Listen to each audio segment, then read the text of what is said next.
ఏడాది వేసవి ఆరంభానికి ముందే ఉష్ణతాపం భయపెడుతుంది. శీతాకాలంలోనే సూర్యుని ప్రతాపం మొదలైంది. ఫిబ్రవరి 3వ వారంలోనే ఏప్రిల్ నాటి ఎండలు చుర్రుమనిపిస్తున్నాయి. రాష్ట్రంలో పలు చోట్ల ఉష్ణోగ్రతలు సాధారణం కంటే 3 నుంచి 5 డిగ్రీలు అధికంగా నమోదవుతున్నాయి. కొన్ని చోట్ల పగటి ఉష్ణోగ్రతలు 38 డిగ్రీల పైగా నమోదవుతున్నాయి. ఈ ఎండల నుంచి ఉపశమనం పొందడానికి శీతల పానీయాలు, పుచ్చకాయలు వంటివి వినియోగిస్తున్నారు. ఎండాకాలంలో పుచ్చకాయలకు మంచి గిరాకీ ఉంటుంది. అయితే ఈ పుచ్చకాయలు తింటే ఆరోగ్యానికి మంచిది, చలువ చేస్తుందని డాక్టర్లు కూడా చెప్తూ ఉంటారు. ఇప్పటికే విశాఖపట్నంలో పుచ్చకాయల యొక్క అమ్మకాలు అయితే జోరుగా సాగుతున్నాయి. ఈ సంవత్సరం పుచ్చకాయల అమ్మకాలు ఏ విధంగా ఉన్నాయి, వాటి డిమాండ్ ఎలా ఉంది, ఈ సంవత్సరం పంటలు ఏ మేరకు పండాయి అనేది ఇప్పుడు మనం తెలుసుకుందాం. ఎండాకాలంలో పుచ్చకాయలకి మంచి డిమాండ్ ఉంటుంది. ఈ పుచ్చకాయ తింటే ఆరోగ్యానికి కూడా ఎంతో మంచిది. ఇది శరీరంలో వేడిని తగ్గించి చలవ చేస్తుంది. విశాఖపట్నంలో వేసవికి పుచ్చకాయలు సిద్ధమైపోయాయి. విశాఖపట్నం ప్రధాన సెంటర్లో ఈ పుచ్చకాయలు అమ్మకాలు చేస్తున్నారు. అధిక శాతం నగరవాసులు కొనుగోలు చేసి ఇంటికి తీసుకువెళ్తున్నారు. బయటకు వస్తే పుచ్చకాయ తినకుండా వెళ్లడం లేదు అంటున్నారు నిర్వాహకులు లక్ష్మణ్.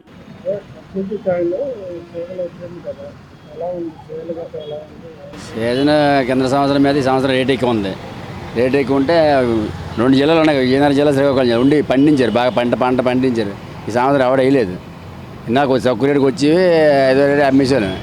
అది ఇప్పుడు దూర ప్రాంతాలు చాలా దూరం, లాంగ్, రాజమండ్రి సైడ్, ఎదురు, తమిళనాడు సైడ్ వరకు కాయలు రేటు ఎక్కువ బట్టి మరి అమ్ముతున్నాం. కేజీ 30 రూపాయలు అమ్ముతున్నాం. కేజీ క్వాలిటీ మాత్రం నెంబర్ 1 క్వాలిటీ. అది ఈ 4-5 రకాలు ఉన్నాయి సార్. ఇవి మధుబాల, మధుబేబీ, ఇంకేదో కిరణం ఉంటాయండి. కిరణం అంటే 3.5 రోజులు దొరుకుతుంది. బ్లాక్ కాయ అది ఎప్పుడు దొరుకుతూ ఉంటుంది. ఇది మాత్రం సీజన్ ఫ్రూట్సే. ఈ 2 నెలలు ఉంటుంది. మరి 2 నెలలు అయిపోయింది. మరి ఎండలతో మరి దొరకవండి. అది టేస్ట్ కూడా బాగుంటుంది సార్. టేస్ట్ స్టార్టింగ్లోనే బాగున్నాయి, తీయగా మంచి ఎండలో ఉండవు పుచ్చకాయలండి. అది మరి రేటు కూడా పెరిగిపోయింది సార్. ఇప్పుడు అక్కడ తోటలోనే 20 రూపాయలు 18 ఉంటుంది. అక్కడ ట్రావెలింగ్ చేసుకొని మరి 25, 22, 23 పడిపోతుంది. మేము 30 రూపాయలు అమ్ముతున్నాం కేజీ.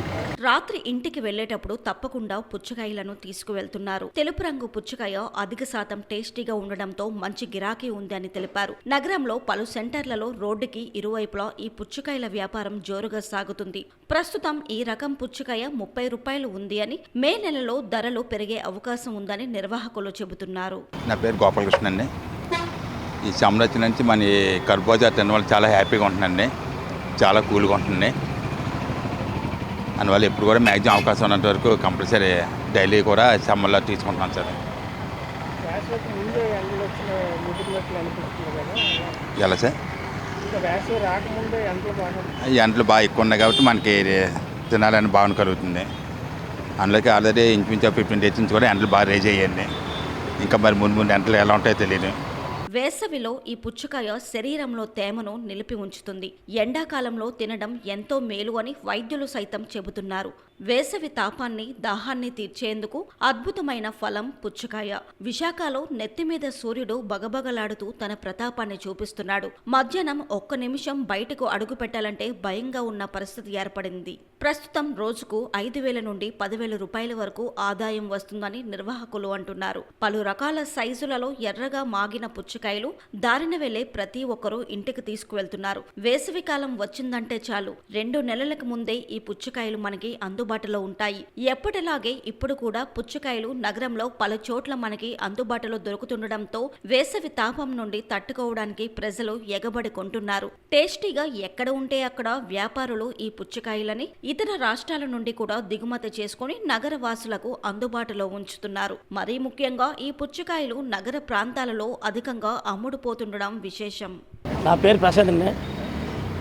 మేము ఈ ఎండాకాలం అన్నాళ్ళు ఇక్కడే అమ్ముతుంటాము. ఎప్పుడో తెచ్చుకొని ఈ 2 నెలలు కూడా ఇక్కడ అమ్ముతుంటాం. విశేష బత్తిల సైడు అటుకాసి వెళ్ళి తెస్తాం కాయలు. మొన్నటి వారు భద్రాచలం కంచి వచ్చి అంటే ఇప్పుడు మరి అక్కడ లేవని అనేసరి ఏలూరు ఇటు నుంచి అలాగే వస్తాయి. దగ్గర కాకుండా ఎక్కడ ఉన్నాయంటే అక్కడ ఫోన్లు వస్తాయి సార్.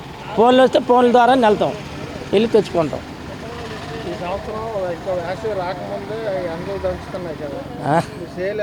సేల్ పర్లేదు సార్, అక్కడ పర్లేదు. అలాగే అంటే అప్పుడు అంత లేదు, ఇంకా ఎండాళ్ళు అంత లేదు, కొన్ని పర్వాలేదు. ఇప్పుడు ప్రస్తుతానికి 50 రూపాయలకి ఉంది, 60 రూపాయలకి ఉంది, 100 రూపాయలకి ఉంది.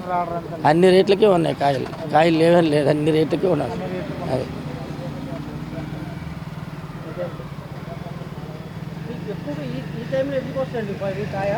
వాళ్ళు వేస్తారు సార్ రైతులు, వాళ్ళకి ముందు అయిపోతే వాళ్ళకి పైగా ఇవి ఏటు దెబ్బలు అంటే వేస్తారు.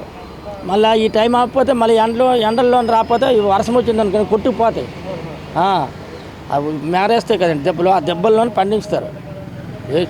ఏట్లోనే పండిస్తారు. అటు కాసి అయితే భద్రాచలం సైడ్ అయితే వస్తుంది అంతే. ఒక పంట పండుతుంది, మిరప పంట అని ఇది అనేసి వేస్తారు. నేల బోర్లే తీసిస్తారు వాళ్ళు. ఆ బోర్లతోనే దెబ్బల మీద వేసి పండిస్తారు. మేము వెళ్ళి తెచ్చుకోవడం అంతే. అందుకే యారం పండిస్తారు అటు కాసి. ఇప్పుడు మన లోకల్ ఇప్పుడు తయారైద్ది, ఇప్పుడు అవుతున్నాయి మన లోకల్. అది వరుస కూడా మళ్ళీ ఇప్పుడు తయారవుతుంది.